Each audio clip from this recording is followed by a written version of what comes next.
50 Cent just revealed every single clue surrounding Tupac and Biggie's murders. And once you connect all the dots, you see that it's not just Diddy who was guilty.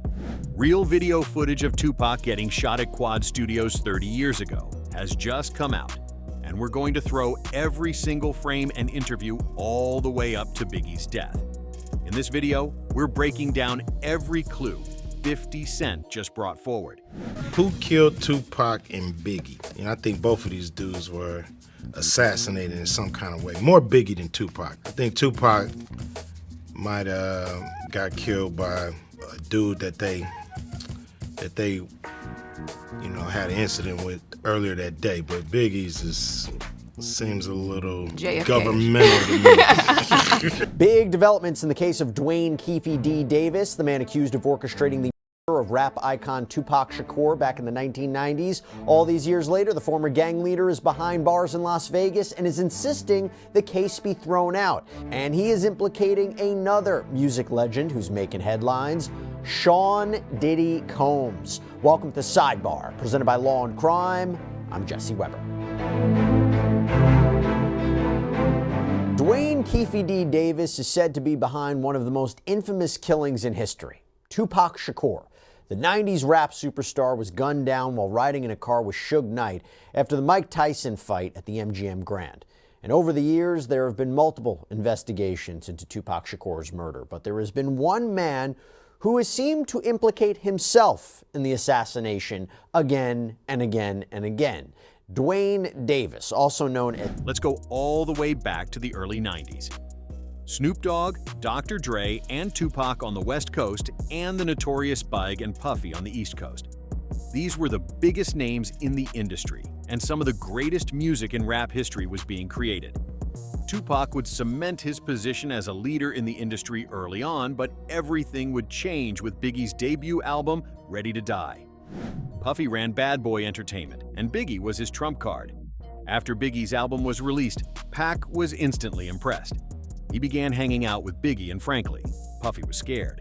Puffy knew that if Biggie ever decided to sign with Pac and Death Row Records, Bad Boy wouldn't be able to compete. Puffy tries his best to sway Pac towards him, but real recognizes real, and no one really liked Puffy.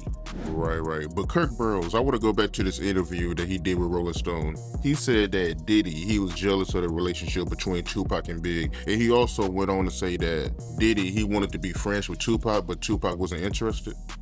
Diddy and Tupac was friends at first, bro. I remember the time me and Diddy rolled up to Pac in, I think it's what's the name of that club? The Roxy. There was some kind of concert going on and they was talking and everything. They had a friendship. I don't know why their friendship fell out.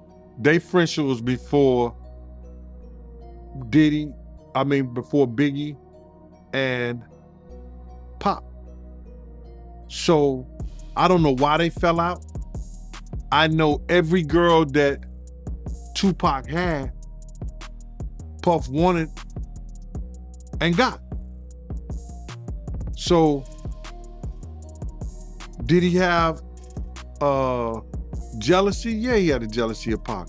But I think that it was more so that he knew Big was the meal ticket. And that Pac wanted Big to be with him with Thug Life, but he didn't have the money at the time. And when Big got the money from Puff, Pac gave him the blessings to go with him, but he also told Big that he had to watch Puff because Puff was gonna rob him blind. Then it happened. As we're going to see in this story again and again, Puffy decided to try and solve his problems with violence. On November 30th, 1994, Tupac was robbed and shot multiple times in the lobby of Quad Recording Studios in Manhattan as he arrived for a late-night session. The official police report claimed that it was a robbery, but none of Pac's jewelry was stolen. Tupac later stated in an interview that he knew Diddy was behind this shooting, but he never came after him for revenge.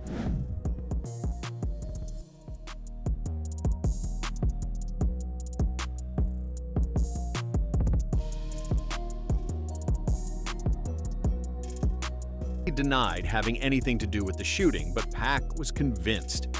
Pac came to Quad Studios to meet up with Biggie, and in his eyes, Biggie and Diddy were equally guilty.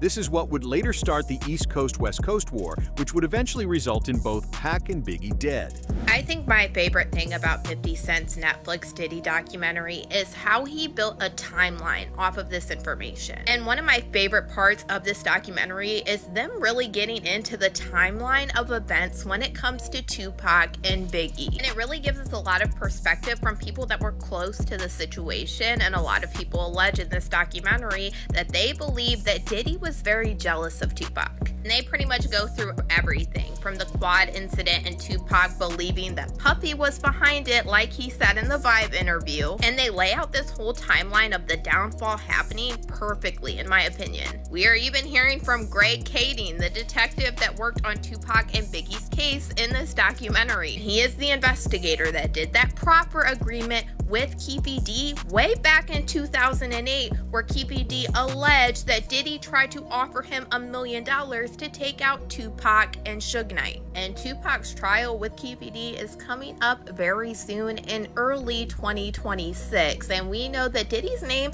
has been dropped at least 200 times during these proceedings already. So this is one case that I am definitely waiting for and I am going to cover. In Keefe D's 2008 proper agreement, he alleged that Diddy's friend Zip Martin is the one that gave him the weapon that was used to take out Tupac. Keefe D told the investigator Greg Kading that Zip Martin had a special compartment to keep this weapon in his car that he drove to Las Vegas. And in this documentary, we have Greg Kading confirming that Zip Martin did drive the same type of vehicle that Keefe D alleged to Las Vegas this night. And then during this documentary, we heard from the former president of Bad Boy, Kirk Burroughs, who alleged during this time, Diddy had him hiring a whole bunch of people and getting cars to drive to Las Vegas. And he is now very curious into why Diddy wanted to do this. And he said in his opinion, he now believes that Diddy was behind taking out Tupac. After the shooting, Pac would release several diss tracks taking shots at Biggie and Diddy. Things would heat up until finally everything again took a turn for the worse. Almost 2 years after the shooting at Quad Studios, on September 13, 1996, Tupac was killed in a Las Vegas drive-by shooting. Now, it was this documentary that claimed, which we know wasn't true. Yeah, check this out. We don't talk about things that are nonsense. We don't even entertain nonsense, my brother. So we're not even going to go there, with all due respect, but I appreciate you as a journalist asking. Thank you. Because you listen, 7 years ago, I'd have been like, yo, did you hire somebody to kill Pac? But no, you do it like a journalist. Yeah, no, I mean, we wouldn't even get into nonsense like that. You know what I'm saying? It's nonsense. Which we never believed, by the way. Yeah, thank you. Oh wait, maybe I said that shit about boyfriend because he got Tupac killed.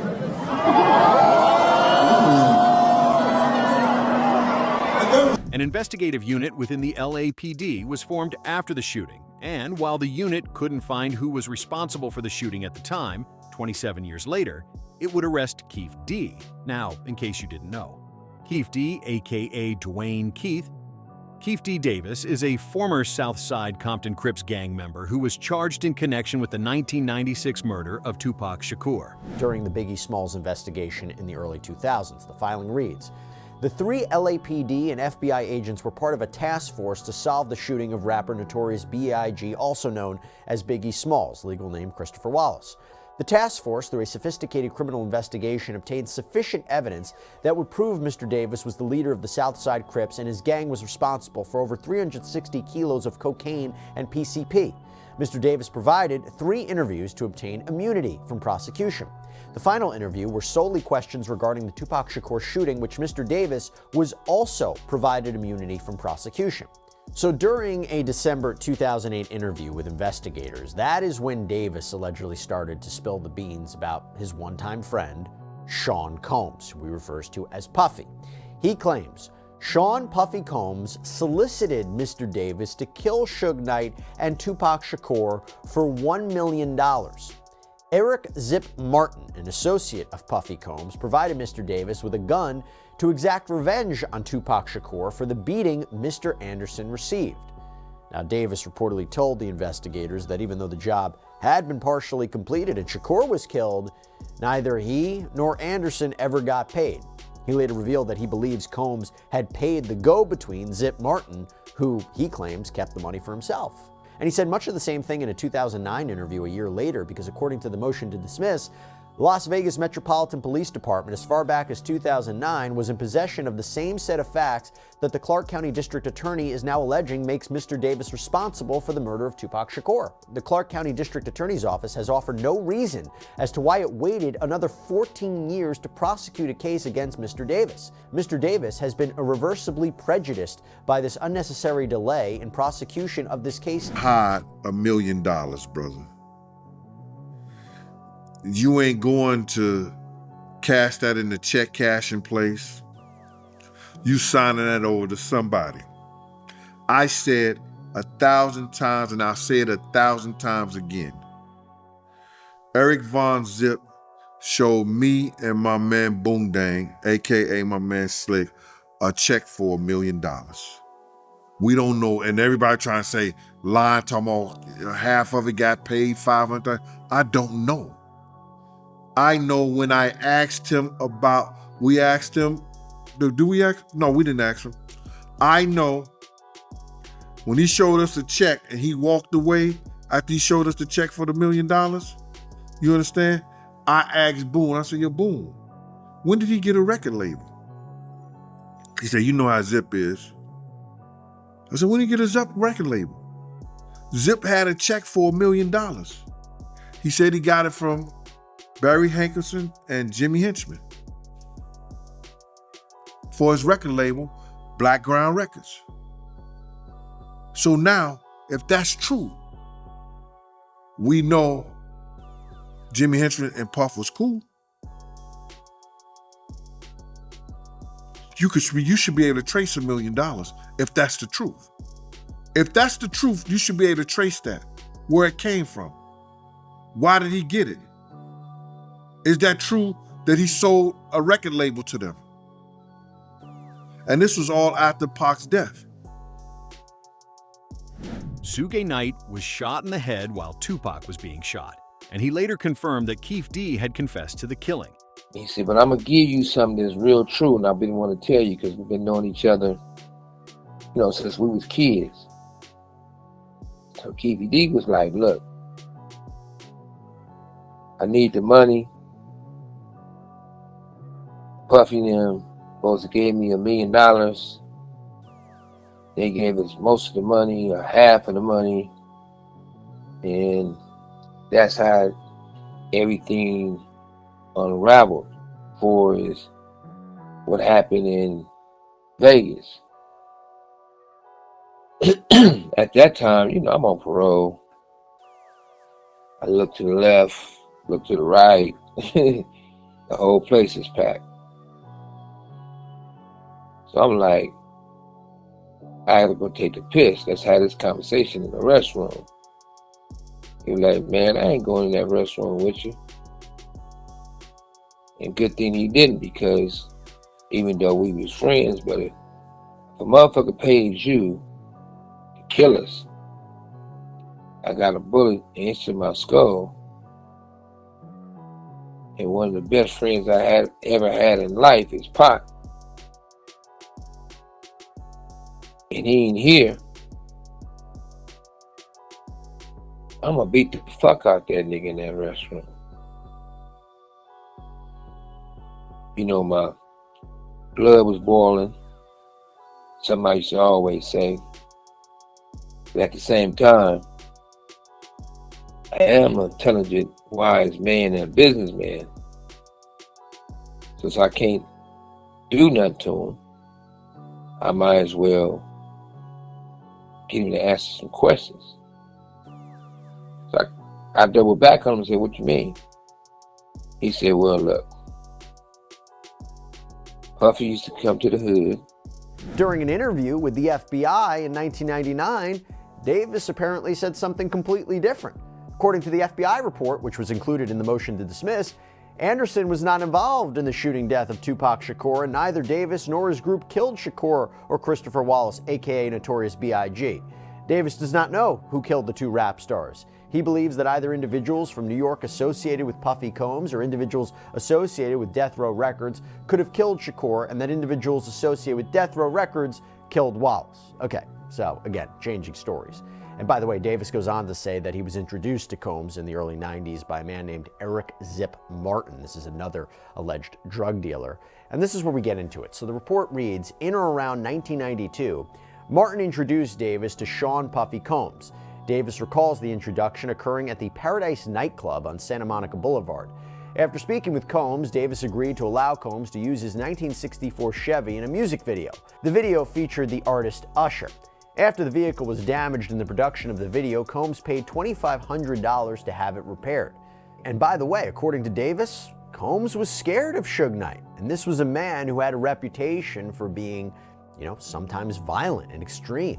And that moves us now to this DEA report. So there was a DEA report from a 2008 task force meeting with Davis that was also included as an exhibit in the motion.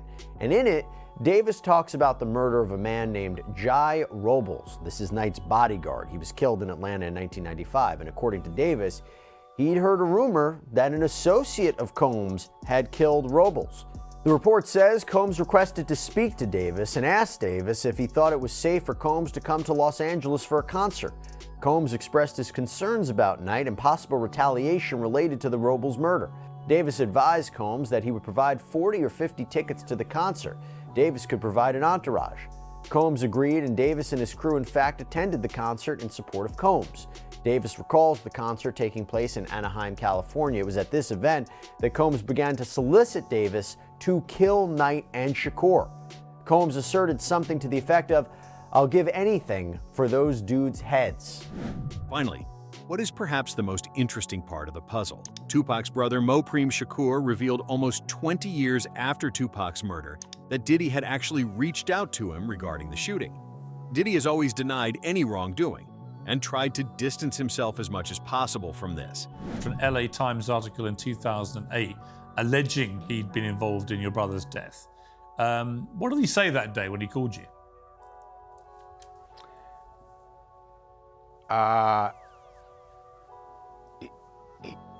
He was in town. He was in LA at the time. He was on the radio. He asked a local DJ that we all know, Big Boy, to reach out to me because he wanted to speak to me about something. This is a few years after Pac's murder, and we all were familiar with all the rumors and stuff. I said, yeah, let me talk to him. So he called me, and I had my guys with me, Thug Life guys, and we heard what he had to say. He basically said he ain't have nothing to do with my brother's murder. And I told him the truth is still yet to come out, so we're gonna see. Here we are 27, 28 years later. Looks like there's some doubt in that statement. So, thus, along with all the other suspicions that people have, it was time for it to be investigated. In a statement at the time, Diddy declared, "This story is a lie," the LA Times story. "Neither I nor the late Notorious had any knowledge of any attack on Tupac before, during, or after it happened." Do you think that was an honest statement? My opinion is that I don't believe it was a 100% honest statement. Welcome back to Court TV Live. We are following new developments in the case of the hip-hop mogul who is facing RICO charges in New York, Sean P. Diddy Combs. Court TV has just confirmed that the family of Tupac Shakur is investigating a potential link between the murder of Tupac and Sean Diddy Combs. This coming from attorney Alex Spiro, who represents Tupac's family. Now, this investigation had been previously reported by unnamed sources, but earlier today, Spiro confirmed to our Court TV team that he and a team of investigators has been hired. Sean Combs allegedly had business dealings with Dwayne Keefe D. Davis, who will go on trial next March for the murder of Tupac. This was back in 1996. Some have speculated that Diddy ordered Tupac's death. That, of course, is just a theory at this point, and we are monitoring the developments in both the Tupac murder trial and the federal indictment of Sean Diddy Combs. So a lot of information to come on that one. We have an update now on Dwayne Keefe D. Davis. He's charged in the murder of Tupac Shakur. Davis was in court again this morning after a fight with another inmate. Fox 5's Mike Allen walks us through what happened.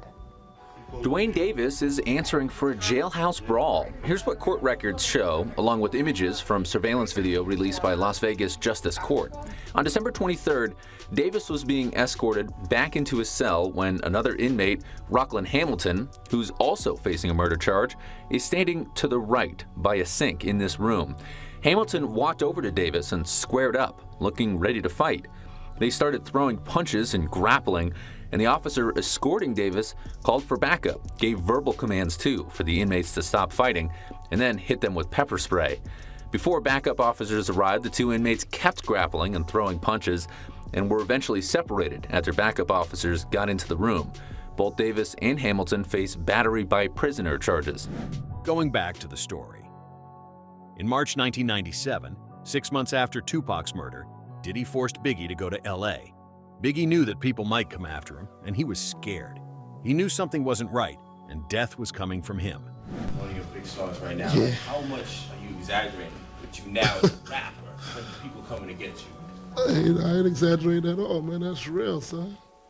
That's real, yo. I ain't exaggerating at all, man. The more money you make, the more problems you get. And jealousy and envy is just something that comes with the territory, man. A lot of people, it's just negative energy, like my man Puff say. It just surrounds you. It makes you depressed, you know? So I gotta rap about it. And that's one of the bad things about the game is when you get large, even your friends will turn against you, man. So I made a song about it. But I mean, how real is your threat of like people constantly coming and want to shoot Oh, you? man, I mean, that's real. I think about that every day.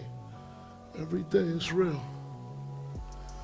That's how real it is. I think somebody's trying to kill me. I'll be waking up paranoid. I'll be really scared. I'll just be paro. That's just the way I am. You know. You be seeing me. Scared to death. Investigators are now looking into Puffy as a suspect in the shooting of Tupac. Even back then, everyone knew that Diddy was responsible. Let me ask you this. I get it. When you have a case that's 5 years old, it's hard to get overwhelming evidence that meets the burden of proof beyond a reasonable doubt. When you have cases this old, no matter what Fiddy has found out and put in this documentary, do you see it at all ever possible that Diddy could be involved in a murder trial when it comes to Biggie and Tupac?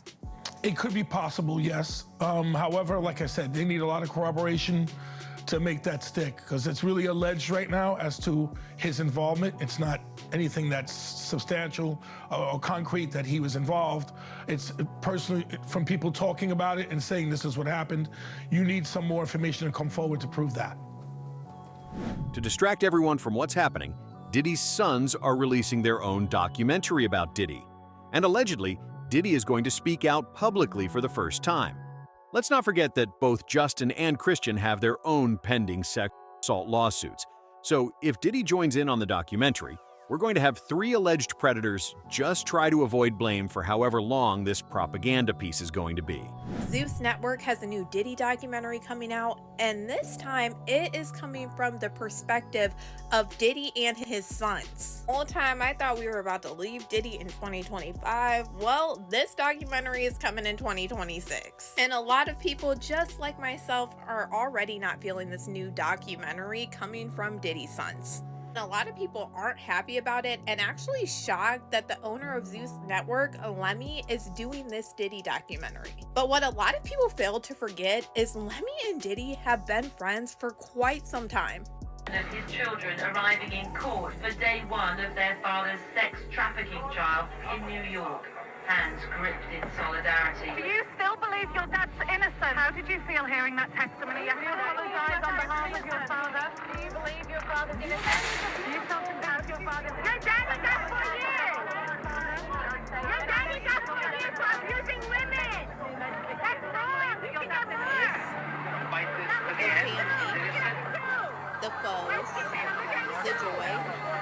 fame, our voice, the loyalty, the betrayal, the lies, the love, the hate, the truth, the lies. And Diddy calling for Fort Dix. This is a prepaid collect call from Federal Correctional Institution, Fort Dix.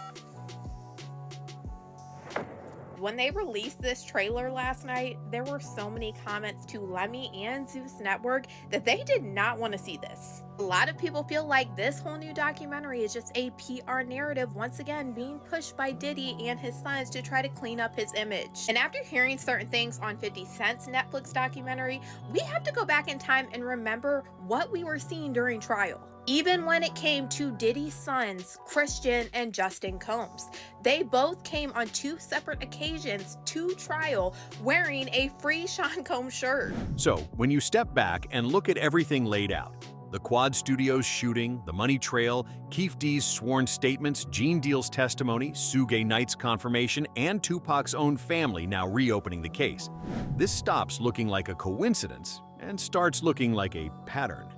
Drop your thoughts in the comments. Do you think this was all planned from the start? Or is this just history being rewritten?